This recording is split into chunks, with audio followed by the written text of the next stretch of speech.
చేయడం తప్పితే అంతకంటే ఇంకోటి ఉండదు. ఎందుకండి అంటే ఇప్పుడు ఏమన్నా అంటే అవుట్ ఆఫ్ బాక్స్ అడుగుతున్నా, మీరు కాసేపు వైఎస్ఆర్సీపీ అనే విషయం మర్చిపోయి చెప్పండి. ఈ సూపర్ సిక్స్ మీద దారి మళ్లించడం, అమలు విషయంలో వస్తున్న జరుగుతున్న జాప్యం గురించి దృష్టి మళ్లించడం కోసం కూటమి ప్రభుత్వమును అపోజిషన్ పార్టీస్ కలిసి ఏమన్నా ఒక అండర్స్టాండింగ్, ఒక అవగాహనకు వచ్చి ఈ సంబంధం లేనివన్నీ ఇష్యూస్ అన్ని బయటికి తీసుకురావడం ఇలాంటివన్నీ నేను చేస్తున్నాయా? అంటే కామన్ మ్యాన్ అడుగుతున్న ప్రశ్న నేను మీకు అడుగుతున్నానండి. ఖచ్చితంగా సార్, మంచి ప్రశ్న అడిగారు. ఇప్పుడు నేను ఒకటి చెప్తానండి. ఎక్కడైనా ఒక వాహనం కాలుతుంది అనుకోండి, అంటే బర్నింగ్, ఇప్పుడు మనము మీడియా మాటలు చెప్పాలంటే బర్నింగ్ ఇష్యూ అంటారు కదండి.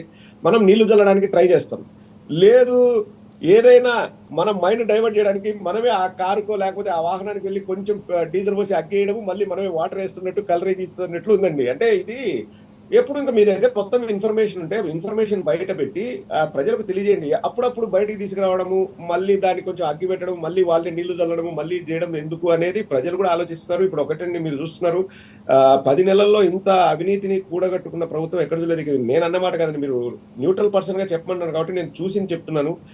ఎన్ని వేల ఎలక్ట్రిసిటీ బిల్లులు ప్రదర్శన చేస్తున్నాయంటే ఎక్కడ సోషల్ మీడియాలో మీరు కూడా చూసి ఉంటారండి, మీ దృష్టి కూడా వచ్చేది. ట్రూ అప్ ఛార్జీలని, FPCCA ఛార్జెస్, ఏవేవో అన్ని కూడా అవన్నీ మీరు కూడా వేసారు. దానికి కూడా జగన్మోహన్ రెడ్డి గారిని అవన్నీ మీ ప్రభుత్వం ఉన్నప్పుడు కూడా వేశారు, మీరు పెంచారు. జగన్మోహన్ రెడ్డి గారు అవన్నీ మీరు పెంచారు. ఎందుకంటే మీకన్నా డీటెయిల్గా నేను ఇవ్వగలను. నేను వాటి మీద పర్టికులర్ పవర్ సెక్టర్ మీద I made A detail study.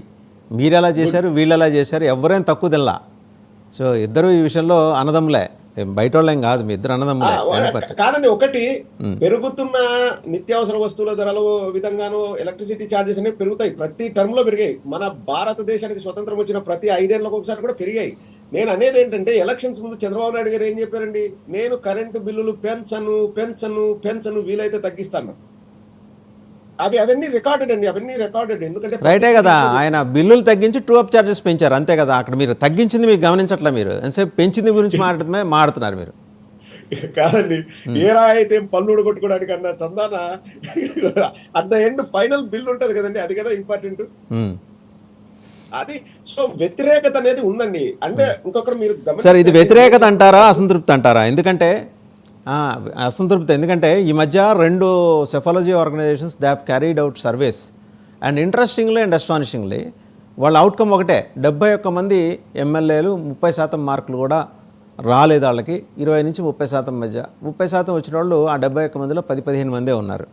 అంటే మళ్ళీ కాసు బ్రహ్మానంద రెడ్డి గారు వచ్చి గ్రేస్ మార్కులు ఇస్తే తప్పించి వాళ్ళు పాస్ అయ్యే పరిస్థితి లేదు. ఆయన రారు, వీళ్ళ గ్రేస్ మార్కులు రావు, వీళ్ళు పాస్ అయ్యే పరిస్థితి లేదనేది నిర్దిష్టంగా అర్థమవుతున్న విషయం. And the same report CM గారి దగ్గర కూడా ఉంది, DCM డిప్యూటీ సీఎం గారి దగ్గర కూడా ఉంది. అయితే ఇందులో ముగ్గురు ఉన్నారండి, జనసేన వాళ్ళు ఉన్నారు, బీజేపీ వాళ్ళు కూడా ఉన్నారు. కేవలం అచ్చంగా తెలుగుదేశం వాళ్ళే ఏం కాదు. దానికి 5 ఫ్యాక్టర్స్ వాళ్ళు చెప్పారు: land, sand, real estate, mining and liquor. Liquor దగ్గరికి వచ్చేప్పటికి మీది బిగ్ రోల్ అనుకోండి, మిమ్మల్ని వాళ్ళు ఫాలో అవుతున్నారు.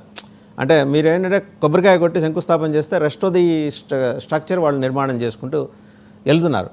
ఇంకో అంశం ఏంటంటే, ఇప్పుడు ఉన్న 54,000 ఎకరాలు కాక ఇంకో 44,000 ఎకరాలని ల్యాండ్ పూలింగ్ ద్వారా అప్పచెప్పడానికి రైతులు ఉవ్విళ్ళూరుతున్నారట. అంటే ఎప్పుడు వస్తారా నారాయణ గారు, ఎప్పుడు మా ఇంటి తలుపు తడతారా, ఆ డాక్యుమెంట్స్ ఇట్లా తీసిద్దామా అన్నట్టు ఉవ్విళ్ళూరుతున్నారట. ఏంటంటే నగరం నడిబొడ్డున, అమరావతి పెద్ద మహానగరం, 98,000 ఎకరాల్లో అమరావతి వస్తుంది. ఆ మహానగరం మధ్యలో ఇంటర్నేషనల్ ఎయిర్పోర్ట్ వస్తుంది. సరే, నేను అంటే చాలా ఇంటర్నేషనల్ ఎయిర్పోర్ట్స్, వాటి గ్రీన్ఫీల్డ్ ఎయిర్పోర్ట్స్, వాటి నిర్మాణం, వాటి కథా కమమిషు సమగ్రంగా చదివిన తర్వాతే నేను మాట్లాడుతున్నా. అంతర్జాతీయ నగరాల్లో ఎక్కడ ఇంటి మధ్యలో ఎవరు తీసుకొచ్చి బొడ్రాయిని పెట్టుకోరు. ఇంటర్నేషనల్ ఎయిర్పోర్ట్ కూడా అలాంటిదే.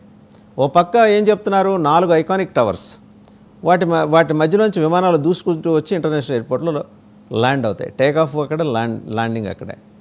దీని మీద ఈ 2 అంశాల మీద అసలు వైసీపీ ఎక్కడ మాట్లాడట్లా. ఆశ్చర్యం ఏంటంటే, మీరు ఆ శ్లేష్మంలో పడ్డ ఈగ దాంట్లోనే ఎలా కొట్టుకుంటుంటుందో అక్కడెక్కడే తిరుగుతున్నారు. ఆ లిక్కర్ స్కాము, ఆ వ్యవహారమే.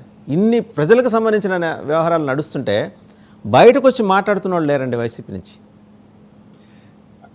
To certain extent I agree with what you say అండి. ముందుగా మీకు ఒక విషయం చెప్పాలి, మీ దృష్టికి వచ్చిందో లేదో, ఆ 45,000 ఎకరాలు తీసుకోవద్దు మహాప్రభు అని ఎమ్మెల్యేలు 65 మంది ఎమ్మెల్యేల గగ్గోలు పెట్టారని మీరు ఒక వీడియో చేస్తే అది సోషల్ మీడియాలో బాగా చక్కర్లు కొట్టిందండి. ఆ వీడియో అంటే మీ ప్రోగ్రామ్దే.